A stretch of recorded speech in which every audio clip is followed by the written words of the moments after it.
Ndabaramukije cyane abadukurikira hano kuri Gisagara Igendwa. Mpora mbifuriza ibihe byiza, kugwiza imigisha no guhaha mugatunganirwa mu byo mukora byose. Gendi Herve Iradukunda Ntwari. Imbere yanjye hari umutumirwa, hakurya ye murahabona ikiyaga. Iki kiyaga uyu musaza agiye kutubwira amateka yacyo. Ese iki kiyaga kivaye kikajya he, gikoze iki, kimariye iki abaturage bo muri aka gace turimo. Agace turimo nako ndakababwira. Musaza mwiriwe? Mwiriweho. Amakuru. Ni meza. Wumvise nivuga banyita Herve.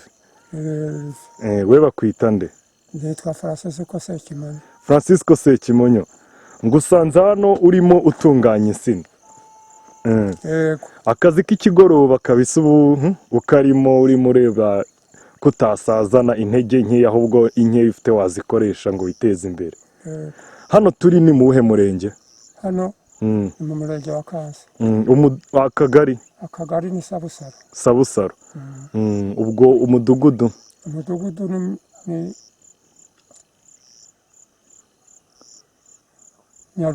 Nyarunazi. Aha turi ubu ni Nyarunazi mu karere ka Gisagara. Hariya imbere ndi kuhabona ikiyaga. Ese kiriya kiyaga cyitwa ngo iki? Ni Cyamwakizi. Cyamwakizi. Ni izina rifite ubusobanuro cyangwa namwe mwasanze ariko cyitwa? Twatanze ariko ryitwa. Iki kiyaga se kimaze imyaka ingahe? Imyinshi. Watangiye kukibona ufite nk'imyaka ingahe wowe? Natangiye kukibona afite nk'imyaka 45. 45 nibwo cyari kivutse. Ubu ngubu ugize imyaka ingahe? 85. Ya musaza, dusabira abakiri bato tugeraho mugeze kabisa. Aha, iki kiyaga watubwiraho byinshi twe nk'abana, nk'abakurikira Gisagara Igendwa, mbese utuganirize uducire ku mayange, cyavutse gutyo kizanywe n'iki, ese aha hari ibiki mbere yuko kihagera, byose uragenda ubituganiriza. Cyari urufunzo. Urufunzo jya unahatwereka ababibona. Hari urufunzo hariya hepfo. Muri kariya kabanda. Uzamuka ruturuka mu Kanyaru. Mu Kanyaru naho inyuma? Naho imbere. Aho imbere cyane kabisa. Nuko? Hategeranye na hariya ku mugeni Burundi. Hasi. Nuko bigenda gute sasa? Urufunzo rwarazamukaga rukazamuka Kabogobogo, rukazamuka Kigaga, rwibereye aho amazi ari aruca munsi. Ayo mazi rero aca munsi y'urufunzo niyo yaturitse avamo Cyamwakizi? Niyo yaturitse avamo Cyamwakizi, kuko Kabogobogo yamanukaga ruguru ikaza ikamena mu rufunzo. Urufunzo narwo rukagumya ruyatwara rumanuka. Bukeye hagwa imvura mbi. Imvura iguye hariya hari hafatanye na hariya hakurya ikigenda. Rwari rufatanye. Barabyutse basanga icyuzi, urufunzo ruramanuka ruhita rurigita. Ubu ngubu iki kiyaga n'ubu butaka buhinzeho umuceri ndi kubona hariya mu kabande biri hejuru y'icyari urufunzo. Aha ni hejuru y'icyari urufunzo. Aha ngaha ndetse aha ntabwo hanahingwaga. Oya, aha ngaha ntihahingwaga, nta suka yahageraga. Aha ngaha hari amazi, iki cyuzi cyagushijwe n'imvura bikajya bimanukiramo, noneho kikagenda kizamuka. Ubu butaka buhita buzamukiramo. Umusaza, ese kino kiyaga uretse ko iruhande rwacyo hahinga umuceri, hari ibindi kibamariye? Nta kindi. Nta mafi abamo? Amafi yari arimo. Yaje kujya hehe? Yagiye akurikiye amazi. Na buriya na hariya amazi arimo. Aha, abadukurikiye hano kuri Gisagara Igendwa muri kubona akantu kishushanyijemo hariya, reka nzuminge murebe. Urabona akantu kishushanyije karimo kameze nk'umurongo ugenda wiburungushuye.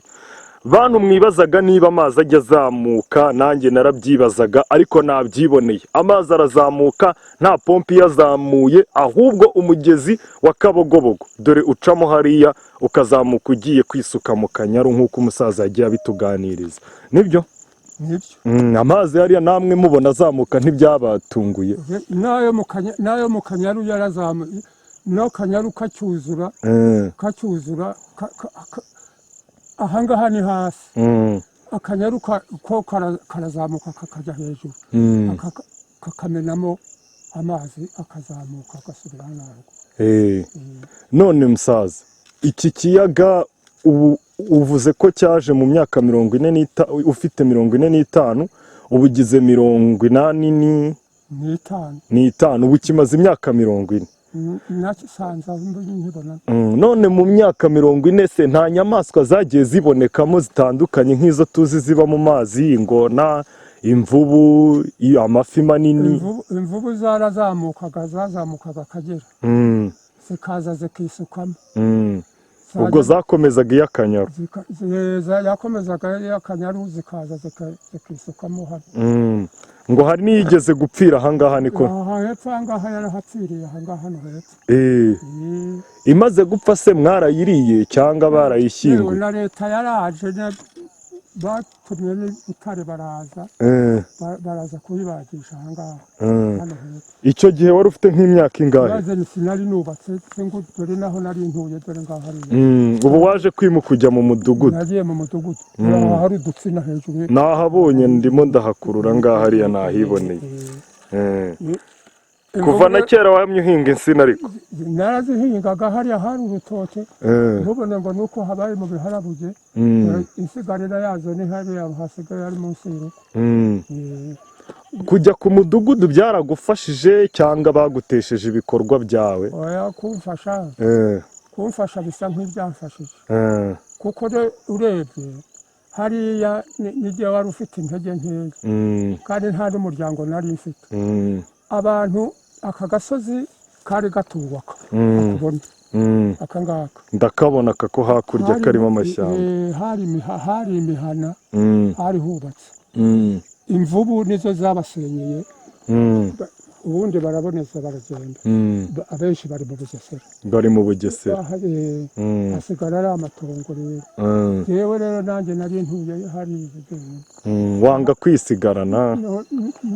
Mbari byo hasigara ndarinda. Imvubu zikajya zintera, bazimfashaga ahangaha, baragiye. Noneho ejo bundi nuko bageze bati nimujye mu mudugudu mwere gutura ahantu habi. Ndareba asanga n'ibyo wari usigaye aho ngaho, hariya usanze naho naguze ikibanza, nuko ndagenda ndatura.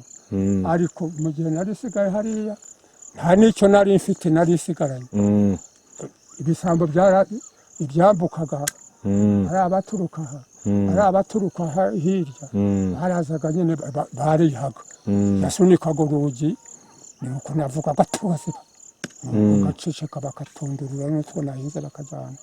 None rero ubu ngubu nuko ntakibasha guhinga, ubu nari mfite agaciro kuko mbona aho ndyama ngasinzira cyane, byangiriye neza. Ubu se ko mwari muje, iyo mba ndi hariya bamusanze se hariya? Byari kugorana no kukubona. Byari kugorana no kumbona. None tugaruke kuri Cyamwakizi. Cyamwakizi yacu tubona ahangaha ihuje imirenge ingahe? Iyi Cyamwakizi nyine imirenge ni iyi? Imirenge 3. Uwuhe n'uwuhe? hari Mugombwa, hakurya aha ni Mugombwa. Ubu kariya agashyamba ni Mugombwa, kariya ndi kubona imbere yacu akangaka abantu bari kukabona, namwe murabibona. Hano ni mu murenge wa Mugombwa. Hariya noneho hakurya ni Kigembe, hariya harimo udusina, hakurya ya Cyamwakizi. Aka gashoro aka kari kumanukiramo ahangaha ni Kansi. Twebwe ngubu duhagaze mu murenge wa Kansi. Abatuye mu murenge wa Kansi mbifuriza ibihe byiza, dore tuba twabasuye hano kuri Gisagara Igendwa. nizere ko muri buze kubireba mukabikurikirana kandi mukanaduha komanteri zitubwira n'ibindi tutabashije gukura kuri uyu musaza, kuko ntabwo uyu musaza ari we ukizi wenyine. Hari n'abantu mukoresha ama smartphone, mukoresha interinete, mushobora kugenda mukareba iyi nkuru kuri Gisagara Igendwa, mwarangiza muti dutuye muri Kansi mukabitubwira. Mujye namwe mugiramo uruhare mu kugira byinshi mutubwira hano kuri Gisagara Igendwa. Umusaza nakomeza tuganiriza. Aha, none byaje kurangira iki gihe hagati y'imirenge itatu. Umurenge ufite aha uruhande runini rw'amazi wawumenya? Uruhande runini hose se ko hicaye, hose haricaye, amazi ari hagati y'iyo misozi. Haricaye. Ubwo nabaza, ariko ubimenye byarusha ko kuba byiza. Iki kiyaga gicungwa n'uwuhe murenge by'umwihariko abafata ibyemezo byo kugisukura no kukirinda ibyonnyi, kuko amazi nayo hari ibintu byaza bikayasiba, nk'uko uvuga ngo hano hose yari ahari, nyuma ibitaka nka biriya na Gembereka bikaza bikahasiba. Abafite mu nshingano kugikorera cyane ni abahe? bahagendamo bombi, kuko ahangaha harimo n'abarobyi. Abarobyi ari abahangaha imugombwa barimo, ari abahangaha Ikansi nabo barimo, aba muri Kigembe barimo, bose bari basangiye ayo mazi, bakarobera hamwe, bari bafite n'ishyirahamwe baroberamo, bakateraniriza umusaruro wabo hamwe, bakawukorera hamwe uko bacuruza. Yewe mvuga nta rubibi rw'igiti nigeze mbonamo, nta hantu watera. Ariko no mu Kivu n'ahandi turabibona, nta hantu harimo imbago zitandukanya ibihugu, ariko buri wese abaza ahageza, mbese kandi bigatuma habaho n'ubwumvikane bwo kutasagarirana. Iki kiyaga rero ngira inama abahagarariye kukirengera no kukigira neza babikomeze, kuko niba hazamo ibitaka nka kuri hari igihe byazagisiba burundu tukakibura. Kandi batwigire n'inyigo, dore nk'ubu butaka bwo ruguru yacyo burenda kuba bwakuma, ariko kiriya kiyaga bashyizemo nk'amapombo, minisiteri ifite ubuhinzi mu nshingano ikaza ikadufasha kujya tuvomereza amazi y'igihugu nk'aya ngaya, aba arimo n'ifumbire, kubera ukuntu kino kiyaga kiba cyamanukiwemo n'ibintu bitandukanye byahita bituma hazamo ifumbire. Noneho aya mazi bakaba badufasha akatuvomerera imirima, dore nk'ibi bishyimbo imvura itaguyeho hari igihe byakuma. Musaza, mwatangiye no gutera ibishyimbo? Ubu ngubu kabisa muri Kansi n'ahandi hahegereye ibishyimbo, ejo bundi tugarutse twarya umushogoro. bari barateye, ni imvura yiburiye. Mbese hayashi n'ibigori bari babiteye. Nje rero ntago nagusezera aka kanya, ngiye kumanuka njye kukireba, ndagaruka twongere tuvugane. Aha, kuri Gisagara Igendwa nababwiye ko tuzabatembereza Gisagara aho bishoboka, kuko harahari. Aha ninde urabona ishyamba ry'imigano ryiza nka gutya, ahantu waza ukicara, waba uri kumwe n'inshuti zawe mukicara munywa nk'agafanta, waba wakizaniye mu ibage. Ariko ubwo n'abashoramari barabizi ko birashoboka ko waza hano ukahashyira nk'akantu ruguru aho ngaho, umuriro ushobora kuba wanahagera mu minsi mike, kuko Gisagara turi urugero rw'ibishoboka, ndetse n'amazi akaba arimo ahaza, n'inca ku marobine arimo ahashingwa nayo ndayabereka, mbereka ko rwa rugero rw'ibishoboka dukomeje gukataza. Ubibona neza ko n'umuceri uhari, ntabwo umuntu yaza ngo yicwe n'inzara. Ibijumba nabyo ndabikwereka ko nigereye mu kabande hasi ndani ndimo ngana kuri cya kiyaga cya Mwakizi nahoze mbabwira tukiri ruguru hariya.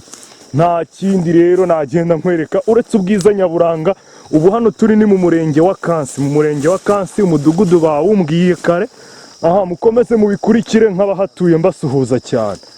Reba nk'urufunzo abantu benshi bakunda gutemberera ku mazi, ntekereza ko urufunzo rwabaryohera. Hano hantu warahashyize akantu nyaburanga nk'akabari cyangwa se amacumbi, ku buryo abantu bazajya baza gusura kino kiyaga cya Mwakizi bazajya babona ifunguro, bakabona n'ibyiza biri aho ngaho, bahafatira amafu. Reka tukigereho duciye muri rwa rufunzo rwagiye rukibyara. Uru rufunzo bavuze ko rwari ruhari, ariko nyuma munsi harimo amazi. wasanga harimo na gaze tutabizi. Muri Nyiramugengereho ntiyabonetsemo, tukaba turi kuhikurira amashanyarazi. N'ahangaha muri Cyamwakizi abakora ubushakashatsi mumenye ko hari ikiyaga, kandi mumenye ko mugomba kuza gukora ubushakashatsi, hakaba hari ikintu cyavamo cyateza imbere akarere kacu ka Gisagara, kakomeza kuba urugero rw'ibishoboka ndetse kagakomeza no kugendwa. Dukomeze imbere tubikurikirana. Dore rwa rufunzo nababwiraga, abantu benshi mu rufunzo barahibuka ko bimwe mu bikangaga bihava biragenda bigakora umusambi mwiza. Iyo uguze umukeka muri butike cyangwa se mu isoko, umukeka uraza ntabwo urenza amezi nk'abiri, ariko umusambi waboshywe n'abari bakuye urufunzo mu bikangaga, bakuye ibikangaga mu rufunzo ruba rweze neza, umusambi uragenda ukamara nk'imyaka 5, ugasanga nk'umusambi naryamyeho nkiri umwana uracyahari. Kuri Gisagara igendwa ngaho rero, komeza ubikurikirane ureba runo rufunzo. Dore hariya harimo itaka ryagiye ryangiza cya kiyaga, ntekereza ko abakwiye kuza kugikurikirana no kugishakira umutekano. Bafite akazi katoroshye ko kuba baza bakagikora neza, tukayabona amazi ari urubogobogo, ku buryo kuhashyira akantu, kuza kuhakorera ibikorwa. Nibwirira abahanzi bo muri Gisagara, nimwe ngezeho. Abahanzi bo muri Gisagara muri hehe? Clipe mujya kuzikorera hehe? Utegereje kuzajya ku Gisenyi? Iyo tike ibiki no kuhaba no kurara, ibintu hospitalization yose, ngwino hano kuri Cyamwakizi nyine ukora ka video keza, ntukabona ko ari heza.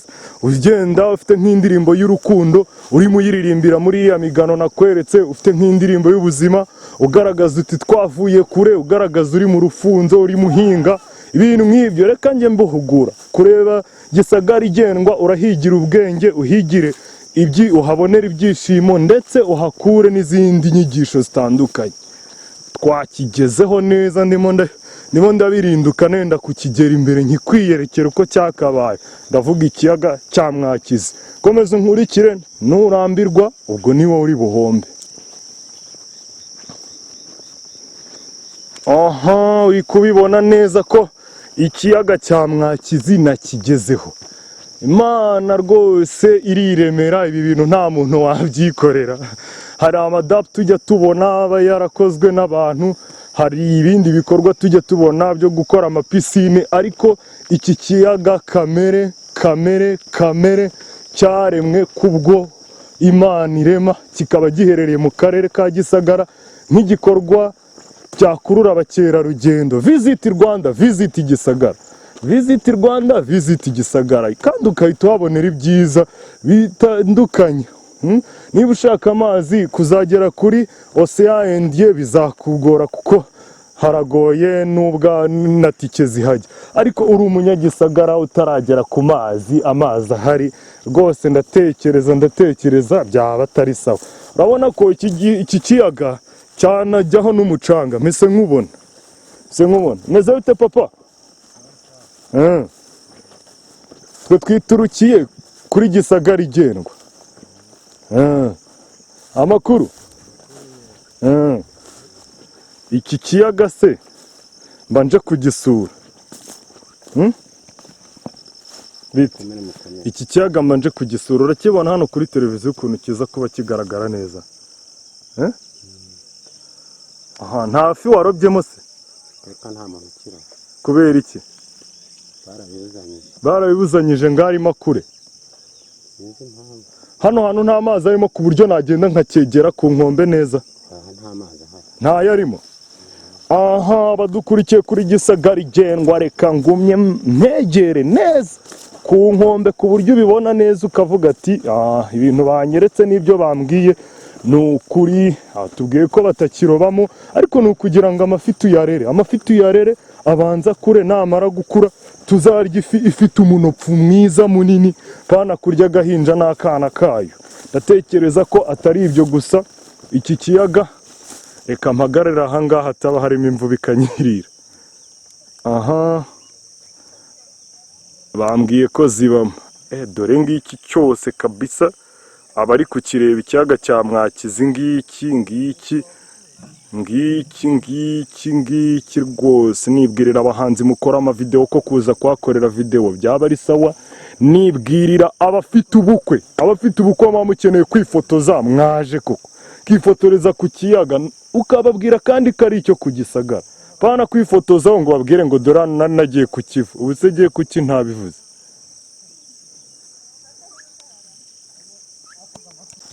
Narababwiye ko ntaho ntazabageza, hari igikorwa ndangaburanga, hari igikorwa nyaburanga cya Gisagara icyo ari cyo cyose ntegetswe n'inshingano, ni ngombwa ko mpabageza nkabereka. Urabona ko kino kiyaga cyari kinini cyane mu buryo bwose bushoboka, ariko kuva hano ubona hari igitaka hose hari amazi, kugenda ukagera hakurya hari aho kigera.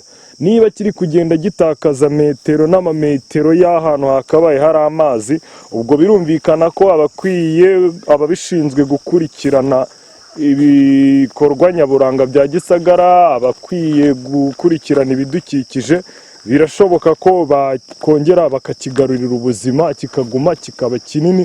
Ejo bundi tukajya tubonamo amato meza manini, n'ubuhahirane hagati y'iyi mirenge yombi. Urumva ikiyaga gishobora guhuza imirenge itatu, uramutse ukitayeho kuva mu murenge ujya mu wundi byajya bitworohera, ku buryo ndetse ibicuruzwa guhahirana, ibyera hariya hakurya Ikansi, n'ibyera hariya hakurya Imugombwa, ibyera Ikigembe ndetse n'ibyera i Burundi, byose bikanyuzwa muri iki kiyaga, kuko ubwikorezi bwo mu mazi ntekereza ko bunoroha. Birasaba rero ko ababishinzwe babikurikirana.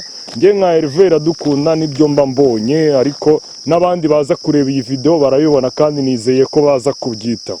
Murakoze cyane, n'ahandi tuzahagera kandi nizere ko tuzajya tujyana mu buryo bw'umwuka.